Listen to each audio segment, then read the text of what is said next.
We are alive. Okay, good morning and welcome to the very first, the inaugural La Comadre Network Live podcast. Yay! Yay! Today we're starting to expand the La Comadre platform by providing this new format, right? So we're going to talk a little bit about what La Comadre Network is. And who we are and what role we all play. I'm your host. My name is Leticia.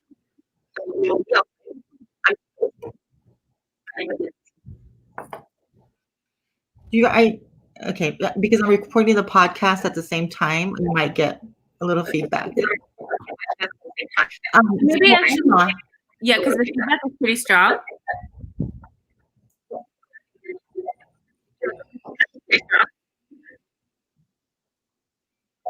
So, Alma, do you want to go ahead and tell us a little bit about what the La Comadre Network is and how it came to be? Well, good morning. I am I'm pretty excited to be here this morning. I'm sorry, Letty. It's pretty strong. I'm sorry. It's pretty. Oh, it's delayed. Yeah, I turned it off. So it's someone has something else going on.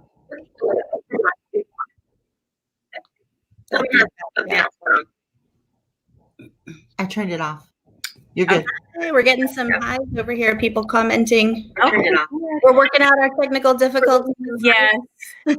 Bear with us. Mercury retrograde. That's my question.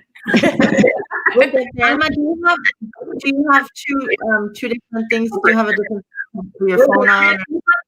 Do you have two No. coming from? I think it's delayed on someone's. So when it's coming out, it's coming out. Someone is messing up our podcast. So I'm not sure who it is, but maybe so I'm not sure. Yeah, it's delayed, huh? There you go. Okay. Yeah. So so good morning. I'm Alma Marquez. And I'm really excited to be here because we started the Comadre Network 4 years ago with a group of us in my living room where I'm actually at right now, and we talked about the importance of creating a space for Latina women to talk about education. And I personally and professionally have done a lot of work in education. I'm super proud that I'm the daughter of Ernestine Madrid, who was a teacher's assistant at Middleton Elementary School in Huntington Park, where I grew up. And we really learned a lot from my mom. I learned a lot from her. And because of her history and her commitment, I felt very much committed to doing this work in terms of helping other Latina women. I learned it from my mom. I got it from my mama. And so we started the platform actually on Dia de los Muertos, November 2nd, 4 years ago. This year it'll be 5 years. But we started it off with a really beautiful message, and that was that we wanted to honor our ancestors. And that's why we started it on Dia de los Muertos, because we know that we wanted to show it as an offering to them for their work and for their love for us. And so, yeah, so we started it. And so it started with just a handful of us. And then we got some support from an organization called Education Post.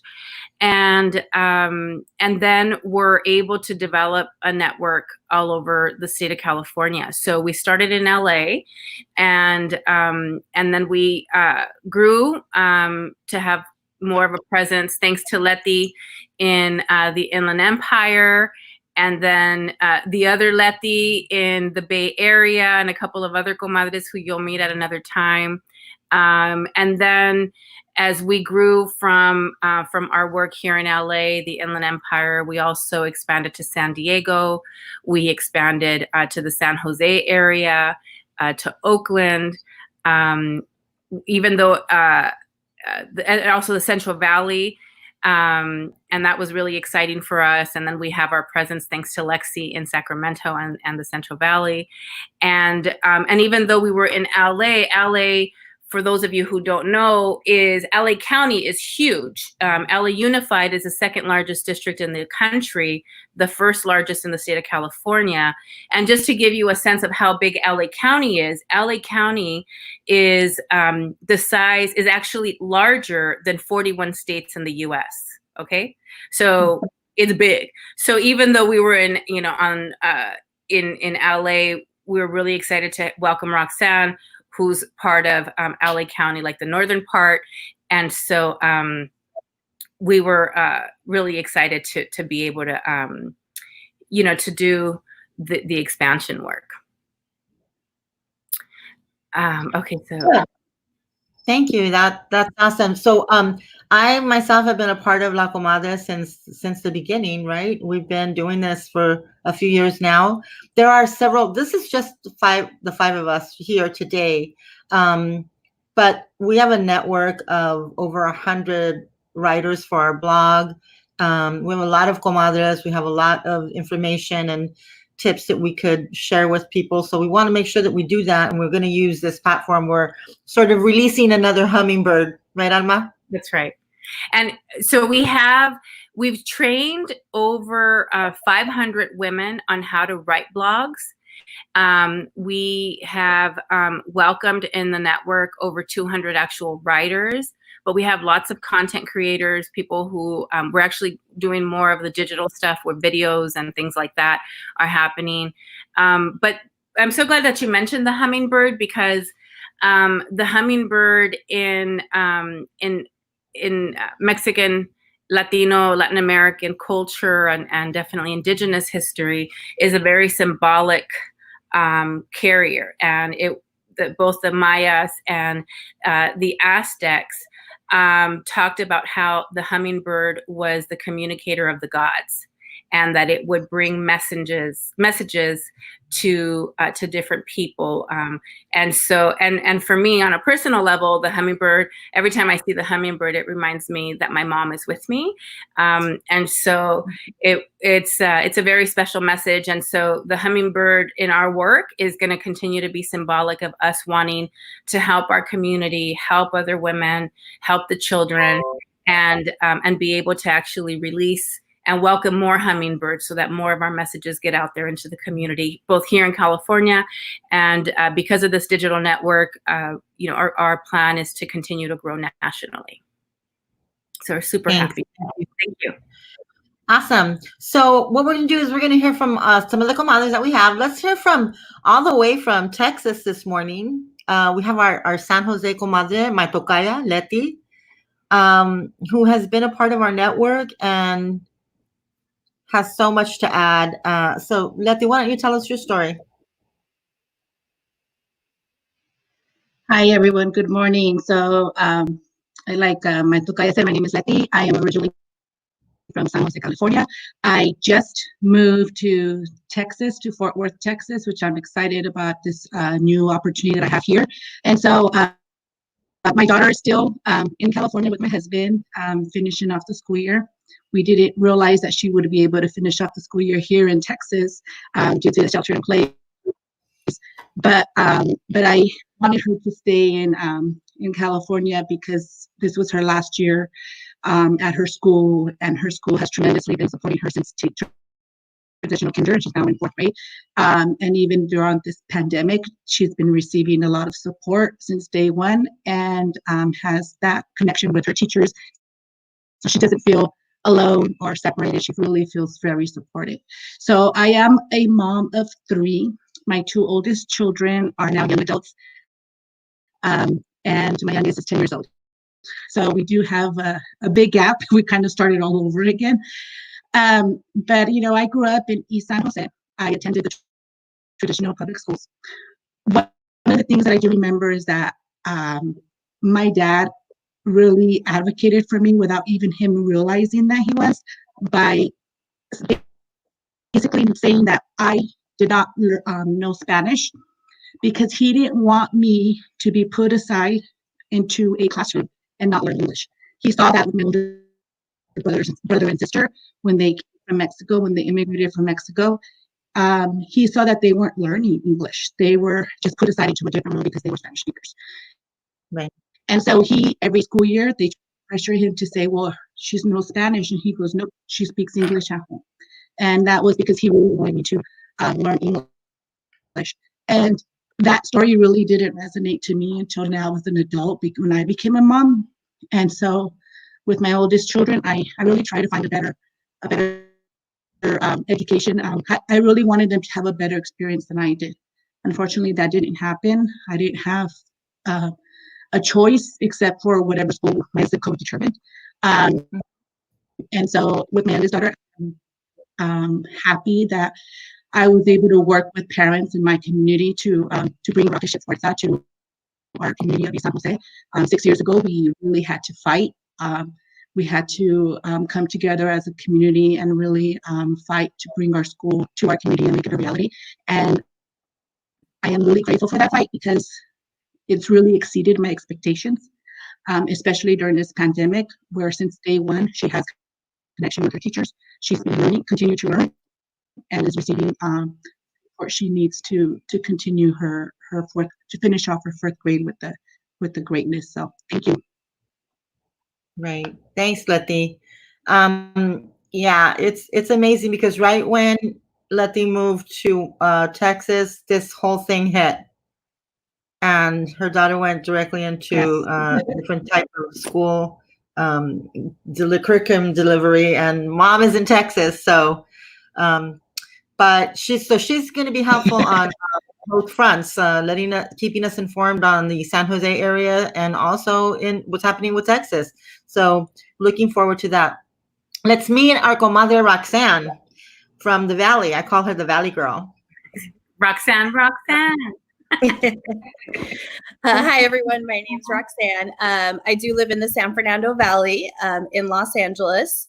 I am a single mother. I have one daughter who is in the 6th grade. She attends a middle school called GALS, Girls Athletic Leadership School. She's been doing her homeschooling as well. Her teachers, have been amazing. I think it's good to talk about the teachers. It is Teacher Appreciation Week. And, there are amazing ways to teach, whether it's live learning or, using Google Classroom with slides and videos has been great. Maybe I think my only probably constructive criticism would be is maybe it's a little bit too much work, but I know that her teachers and her school are trying to make sure that she doesn't fall behind and is getting the same quality education that she would get if she was in school. So, of course, I appreciate that. I actually went to LAUSD schools for elementary school in North Hollywood. And right when I was getting ready to go into what they used to call junior high, my parents decided to move out of the Valley. And one of the biggest reasons was, wanting a bigger home for a family of 5, but it was also because of the schools. And I specifically remember my parents saying, we don't want you to go to this junior high and this high school, which was, where I was aligned to go. And so part of my story that I've been sharing with people that I think that's really important is that people shouldn't have to move out of their community to find a good school. Because even though I know my parents had the best interest in mind, it was a really hard transition, especially going from elementary school to middle school. I didn't quite fit in at first and got picked on, and then, of course, became rebellious. So I kind of reflect back when I look at education and I look at my own journey, which is why I advocate for high quality education, not just in my corner, but all over the state and all over the country. And I work with parents in the San Fernando Valley, organizing them, informing them, doing workshops, and just making them aware of what's going on, because LAUSD, which we are a part of, is, yet, like Alma said, the 2nd largest school district, and it can be really hard to navigate. So one of my biggest passions is just working with parents and showing them and teaching them how they can advocate for their children as well. And that's it for me. Thank you, Roxanne. A very important perspective. There are a lot of schools in the Valley that are needing help, need to be addressed. The LA Unified is definitely a very large district with several different moving parts and places. So we're definitely happy to have your perspective, Roxanne. Thank you. Thank you. Let's move to our legislative guru, Woo woo. Miss Lexi, who is from Sacramento via Modesto, right? So,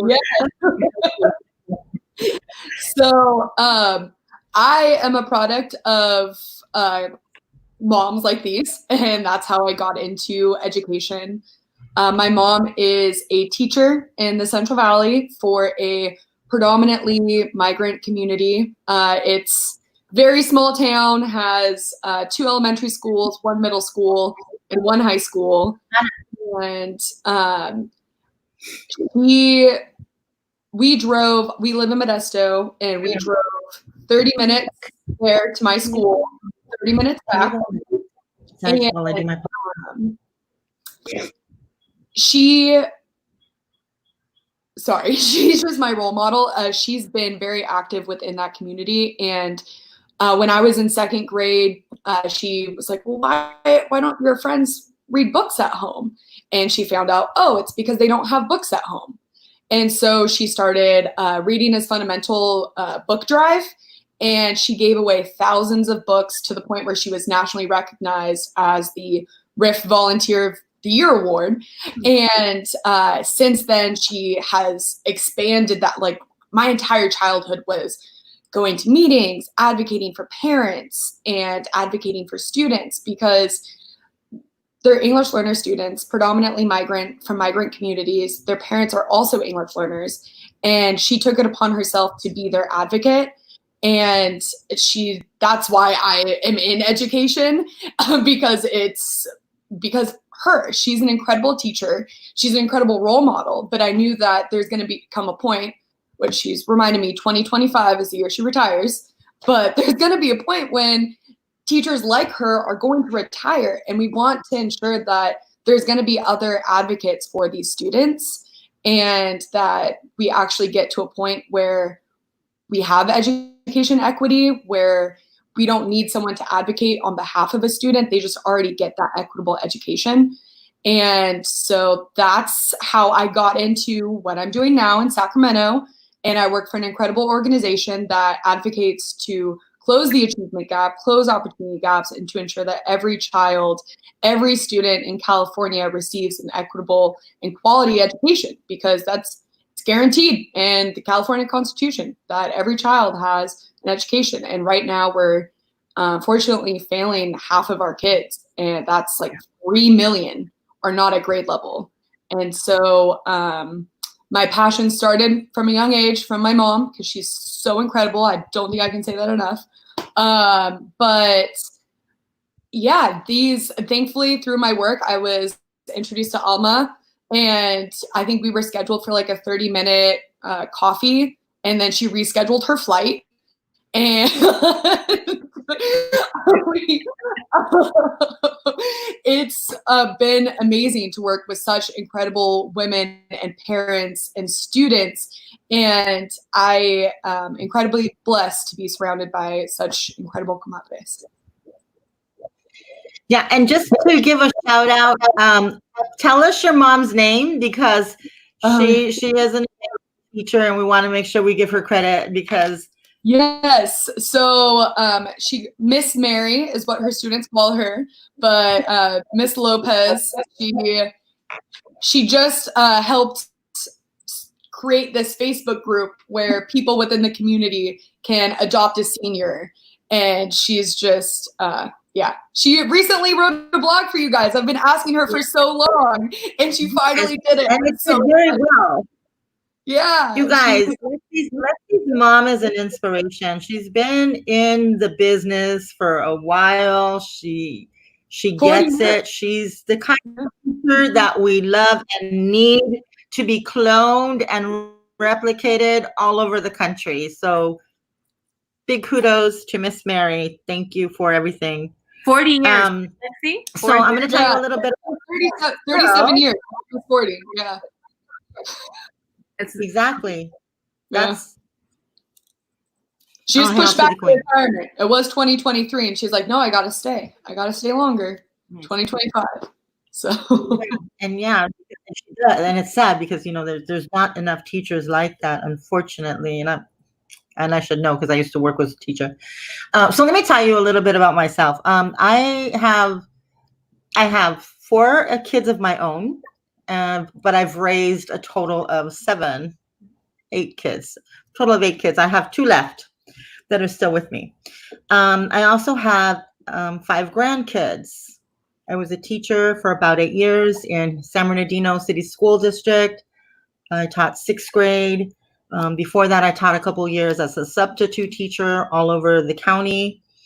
And I was a member of the Board of Education in the community that I lived in, Fontana, for a while.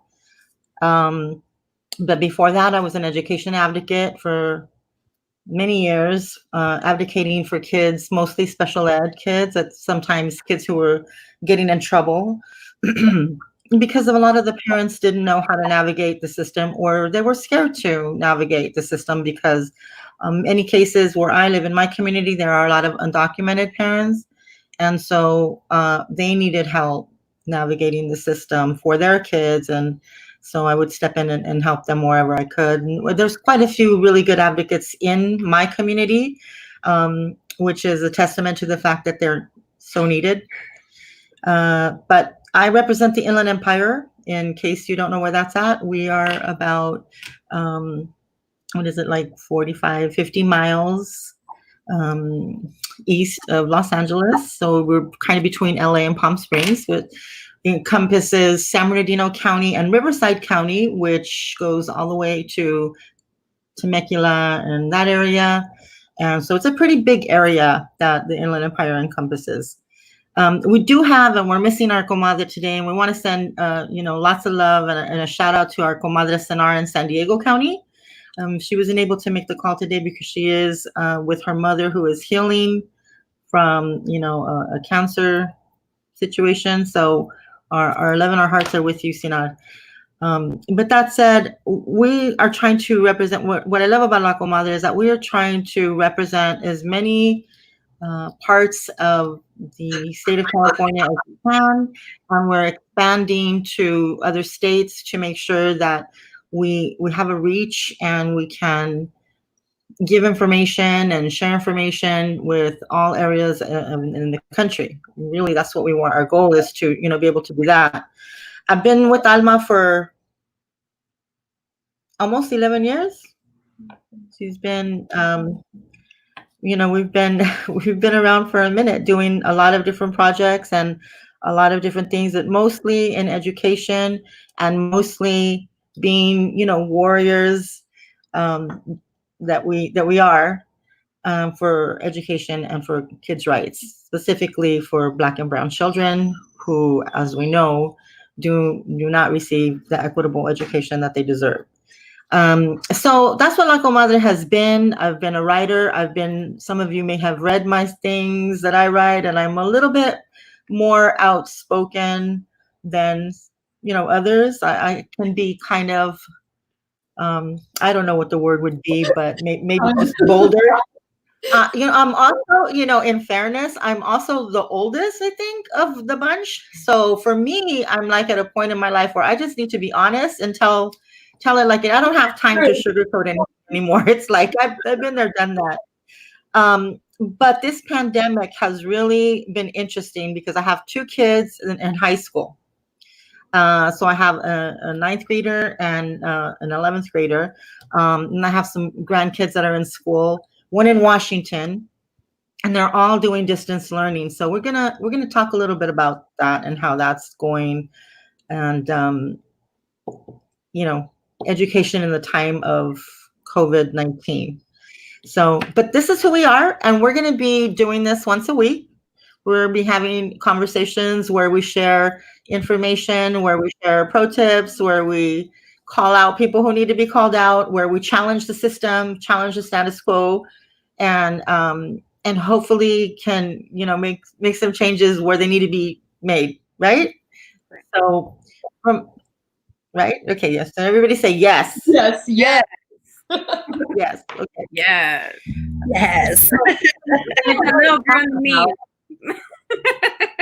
The first thing I want to talk about is the fact that we are going to finish out this school year as stay-at-home parents with our kids. And I'm going to just say that it's not easy to get your kids to want to do school online, right?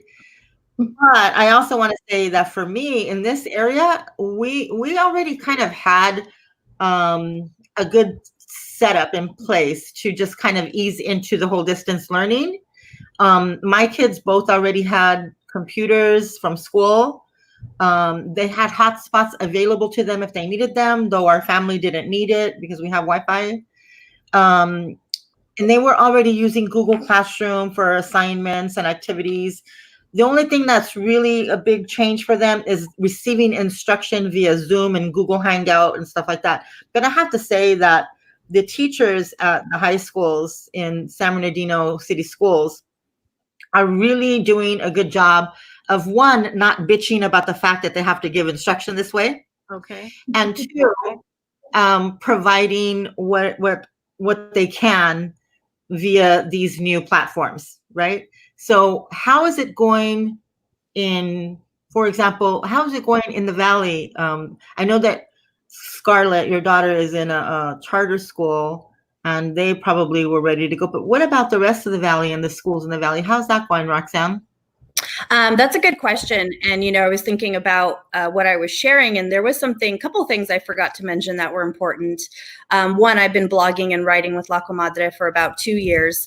And if you're familiar with the San Fernando Valley, there are two very distinct different sides.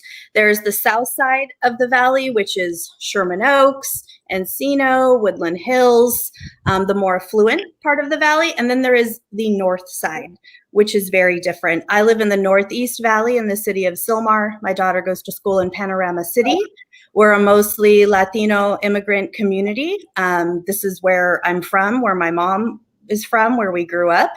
And, there are some very distinct inequities between those two different parts of the valley, and they're actually divided into two different districts. So within LAUSD, Board District 6 is very different from the other side of the valley, Board District 3. So we had a lot of families that didn't have internet access. And another thing is living in the north side of the valley, we're a little bit further away. We're closer to the mountains. Even though we're in a city area, it can still be hard to get service. A couple of years ago, we only had like one provider, and that was it.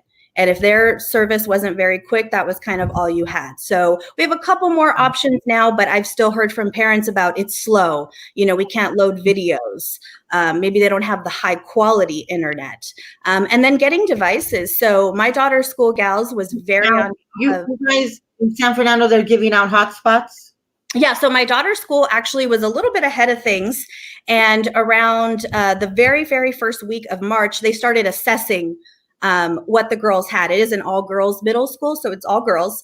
And so they did a survey and kind of assessed who had internet and who had a device. They came back with out of 300 or so girls, we had about 35 that didn't have any. So I think it was early, like March 4th or 5th, they went ahead and ordered all the laptops that they needed and the hotspots kind of before everybody.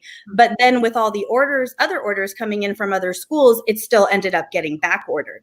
So even though they were on top of it early, the demand was so high that it did take longer than expected. And there were some girls that went without devices or hotspots. So that first week they did a packet instead of online earning, I think to try to make it a little bit more equitable for everybody. Can I just say something though? What's wild to me is that it took a global pandemic for schools to ask the question, hey, who doesn't have a computer? Hey, who doesn't have internet at home? Totally. Totally. And I think like Roxanne said, a legitimate question. Yeah, why you did don't get internet at all. Like even with the hotspot, you wouldn't get that good of internet access. So what's happening to those students who are in these like barren areas of California? Because exist. And there's people that live there just because they're not Sacramento, SF, or right in the middle of LA. There's these like dark zones within California where you don't get internet, and there's still kids there. And so what are we doing? And we're part of Los Angeles, you know, and so it's just interesting how, but we're a little bit on the outskirts. So I can't imagine, and I'm sure you and your mom are more familiar, how kids are doing in rural areas. If we have trouble getting internet, how are kids in rural areas getting internet, you know? So it makes you think even more. Mm-hmm. I think it's one of the reasons why we need to be. Yeah. So how about that?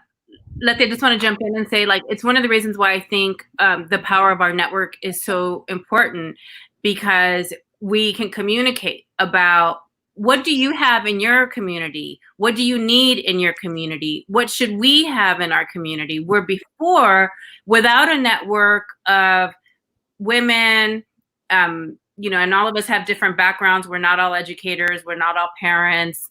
We're not all, you know, experts, if you will. We're experts in our own lives and our own experience. But this is the first time, to my knowledge, that a Latina specific group is talking about education, is leading with equity, and talking about, you know, what kids in Beverly Hills have is what kids in East LA should have. Or, you know, like, we're like just being real about why is it that is happening. And, you know, we don't even have to look that far. And even though Beverly Hills is a different school district, in LA Unified, there's inequities. The district that Roxanne is talking about, the two districts within the districts, those two regions, look very different. They have access to very different things. Those communities have very different access to where I grew up, which is in Southeast LA, and I claim HP all day, every day. And, you know, in our community, kids don't have access to Wi-Fi. You know, I've been talking to both parents in the community. Like, a lot of these families don't have the basic needs. They're not worried about Wi-Fi. The education is like not one of their highest priorities because they don't have food to eat. Yeah. So how is it that we are in this pandemic situation? How are we facilitating things for families who are furthest from opportunity, who don't even have the basics met right now? How do we help make sure that those kids don't get left behind even more? We already been knowing that these kids have had less access. And those of us who are in the know that these kids have had less access. Many of us survived those schools. So we know how bad it was back then. And even though people have said, oh, it's changed. Yeah, there maybe have some changes. But like, if we're looking at the data and we're looking at the outcomes, a lot of it has not changed. No, we still have schools built for the Industrial Revolution when we have technology. Like, we should not be in the same classrooms that my great-great-grandparents were in and doing the same exact things that they were doing. Right. When California invented the iPad, the computer, the cell phone, internet. What are we doing? But Latinos are left out of that conversation. We live in a time where a Chromebook. I really have to give a shout out to my daughter's school. Sorry, Leti, Tokaya.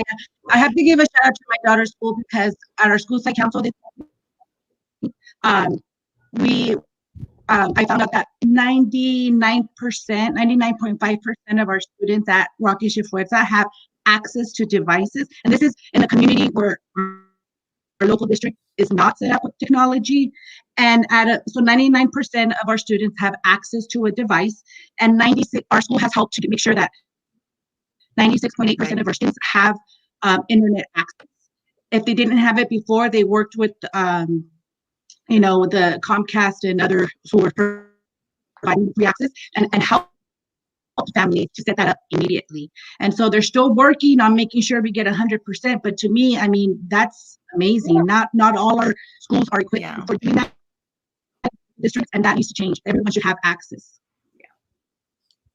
And what I was going to say was that it's just unacceptable because we live in a time where a Chromebook can be as cheap as $150, which is cheaper than most school textbooks. And Leti, let me ask you a question. Okay, this like really gets me all kinds of fired up. Let me ask you, in California, how much money do school districts get for each child? based on average daily attendance. For each what? For each student. So Lexi, I know that you have the data up.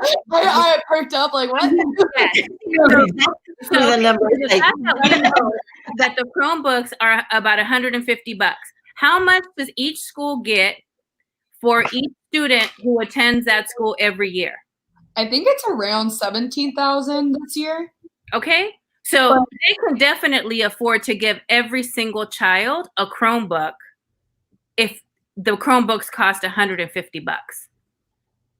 Yeah, and the hotspots like It's a matter if there's yeah. if there's it's not a matter if there's money for it. What the issue is whether there's a commitment to make sure that kids have what they need and whatever it takes. That is correct. I'm wondering, okay, Lexi, have those Chromebooks. since Lexi lives in Modesto, Once which they is a have those more rural Chromebooks, area, What are they their going to do situation? with them? Are teachers committed to teach them? Well, see, there's the thing though too, because my mom, she started doing this 3 or 4 years ago when she had some students submit their essays handwritten. She was like, well, you can type it up and it's a lot easier for me to give you edits and then you can go in and change it instead of having to completely rewrite it. And she found out that I think only a quarter of her students raised their hand when she asked, do you have access to a computer? They raised their hand. But then she's like, not the library computer, not the Riverbank City Library, not the school library, not in our classroom. When you go home, is there a computer for you to use? And it was like a quarter of her students raised her hand. So then she partnered with this guy who retired and he was looking for something to do. And he used to work for the district with her and he's super tech savvy. And so they started secondhand computers, which they what did he do? He refurbishes the computers that districts are going to throw away because they're broken or something. So there's a note on each one of them that says, this computer might have to be plugged in at all times, but hey, it's a computer and it works and you get it completely free. You just have to promise that you're going to do something to give back, like mow the lawn for your parents or open the door for someone. And they've been doing that for 3 years and given out hundreds, I think might be past 1,000 laptops at this point. This is why Teacher Maria is a favorite That teacher. is amazing. And again, you know, right. But it's unfortunate because the state really, and right now I want to share with you guys a statement by Tony Thurman, the superintendent of schools, who this past week created a task force to close the digital divide. Is asking internet providers to provide free access to California students in need. And he is also trying to work with districts to bring in Chromebooks and computers and iPads or whatever it is that they're going to use. Personally, I think the Chromebook is the best way to go because it flows very nicely with Google Classroom and they're inexpensive. But so the superintendent of instruction is cognizant of the need. He's working on it. What do you guys think about that? I mean, I think it should be a no-brainer to provide internet access to every kid in California who's enrolled in school. Yeah. I do want to give the state credit to that point as well, because when they found out that we were going to have to go into this, Linda Darling Hammond, who's the president of the State Board of Education, gave a similar interview like a week or two ago. And they cut, the number's still big for the digital divide, but they cut that number in half the first month going into this. So they are diligently working to try to do it. It just sucks that it took. I think, like, I'm grateful for Superintendent Tony Thurman to do that. I'm grateful that there's leadership that's thinking about that. But it also calls into question, what does it take to get equality for kids who are low income? And this is a low income issue because there is a whole bunch of Chicano kids like my daughter. You know, we're not low income. I grew up low income. She's not low income, but I definitely grew up low income. So I'm aware of both experiences, both of being, from a working class family, Yeah. To now, Miketsi lives, we live in a house where before, when I was growing up, I lived in an apartment, and there's a difference in our lives, so she doesn't have to worry about a computer or internet access because I've always provided that for her, even though I've been a single mom, and it's been on my burden to do that. But for me, the question is, how are we going to embed the conversation about equity in every single conversation about public schools in our state and in our country? We need to lead with equity, because if it took a global pandemic to make sure that the digital divide in our state was addressed, and that they fixed that shit, they fixed that stuff in a month, el querer es poder, right? The fact that they wanted to do it, Yep. did it. So that's why we have to push to make sure that they want to do things for kids, that they want to do things that's right for our children. And that's what La Comadre is about. We're not talking about like pie in the sky, trying to be the popular girls. No, what we're trying to do is make sure that the issues that need to be talked about are talked about, and that we're getting the outcomes that we need for our kids. Mm-hmm. That's right. That's right. And so we definitely have a long way to go. This pandemic has been absolutely really destructive for our kids in their education and their academic lives in so many ways. Not just in terms of having the delivery of instruction, but for kids like my 11th grader who now was in limbo. I wrote to get this suspended, but the SAT, the ACT test, that's all been suspended for a year. Probably just needs to go away and forever. But a lot of these things, applying for college, the new kids that are entering into college who will now be online learners for the first, semester at least, right? There's so many questions. There's so many things happening. And this is why we're going to do this, because we need to talk about all these things, and we have an opinion, and you need to know it. Okay. And one of the things I have to say, Letty, and I feel so happy that it's just not like, that when we talked about us getting together 4 years ago, and the truth is that when we were encouraged to do this, people kept saying to me, Alma, you have a really interesting story. You should be the Latina voice out there in the country talking about these issues. And I felt a very big commitment to not being the only one talking about these issues, because I'm not, yes, I could 100% be like a Latina advocate. I am, hello. But the truth is that like there needs to be more of us. And this way people can't say, oh, Alma's crazy. What Alma's saying isn't true. And personally attack me. And I've been attacked plenty of times because some of the things that I say, make people uncomfortable who have comfortable jobs. And so, they have nice salaries. They don't necessarily focus on whatever it takes for the kids. And so I realized that I knew, because it's been part of my work for a long time, that I wouldn't be popular all the time. But one thing that 100% I'm going to be real about until the day that I die is that I don't lie about things. For me, it's important that we're honest about what's happening, and that we have integrity in our advocacy. And part of the work is that we want to talk about, like, look, this is happening in LA. At another time, I'll talk about my daughter's experience in school, and where we lived and the access that she had to schools. And her special ed experience early on because she was a preemie.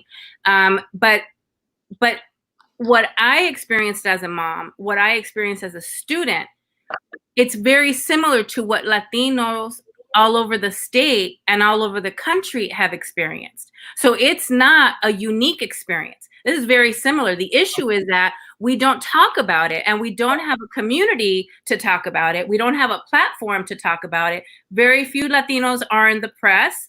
LA Times, NPR, those different outlets very rarely cover Latino parents. They very rarely give space for Latinos to actually be quoted. We're not seen as experts, even though the majority of our kids are in these schools. or they think that the only Latinos that exist are Latinos who are Spanish speaking and not able to negotiate or talk about these things from a different perspective. And part of our commitment with La Comadre was to be a fully bilingual platform. So everything that we do in Spanish, we will do in English, vice versa. We're going to have this platform with the Spanish speaking moms. We've talked about actually doing simultaneous translations so that people can call in and be listening to the conversation while we're talking in English so that they can hear in Spanish. Like, we're 100% committed to making sure that our community is not divided and that our community has access to the information, because what's happening in LA is happening in the Bay Area, is happening in Fresno, is happening in San Diego, is happening literally in every part of the state. And the truth is that whatever is happening here in California is going to be happening in the rest of the country. In 2 years, 30% of all kids in the United States are going to be Latino children. In 2 years. It's a big statistic. And in California, we're already more than the majority. We're 55%. Yes. Yeah. So and also, I don't understand how these people can be comfortable when our current projections, if things stay exactly the way they are, all Latino kids in California will not be proficient in reading until 2067. Oh, no, girl. No. Unacceptable. We should all be disgusted, outraged, pissed off, all those things about that piece of data right there. Sorry. You can't read. Sorry. That was not read. We'll do some of that too. There's a correction. Hold on. It was So we have run out of time for today, but I want to say how much I love and appreciate all of you and the work that you do individually, the work that we do together. It's amazing to be a part of this network. The La Comadre network has been so meaningful to me, right? It just really has. And yeah, we're sharing the burden. We're not going to let Alma walk alone. We're walking, we're talking, we're doing it with her, because it does take a village and it does take comadres, and we're doing it, right? So we'll be back with more information in the next few days. We'll post it up on this is going to be on our Facebook page. We also created a YouTube page to memorialize these wonderful conversations and share them with you.